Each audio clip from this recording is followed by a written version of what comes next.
Usa si Belinda sa mga midagsa sa gihimong special roadshow sa PhilHealth aron i-promote ang outpatient primary health care services ilawom sa konsulta program sa usa ka mall. Butyag ni Belinda, nagpakonsulta siya tungod buot niyang masayran ang sitwasyon sa iyang panglawas ug ang iyang pagpakonsulta ang gitanyag nga libre. Dakong tabang sa mga katawhan nga walay kasarang o bayad kung wala tayo PhilHealth.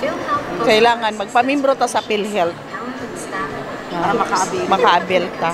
Sa bahin ni Dr. Kathleen Pisante, nakita niini ang pagdagsa sa non-communicable diseases sama sa asthma, diabetes, hypertension o ubang pa kinidungan usab sa nagkaedad na nga katawhan, unhealthy lifestyle, lakip ang climate change.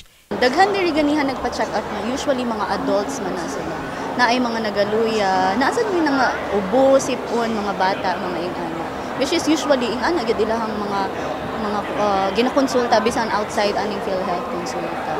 Samtang pasabot ni Dr. Hector Zenon Leonardo Malate, PhilHealth 12 Acting Regional Vice President, ang konsulta program ang usa sa nakita nilang solusyon sa hagit karon sa Pilipinas kalabot sa healthcare. Definitely malaking tulong itong konsulta because under the UHC law, one of the parang deliverables ng PhilHealth is to create a parang outpatient benefit package. So, although prior sa UHC, meron na tayong tawag dito, EPCB, Primary Care Benefit Package.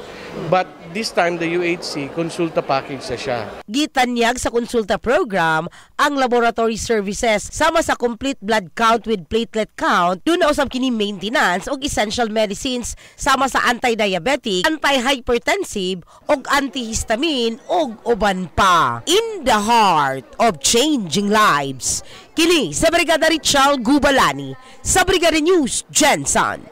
Brigada News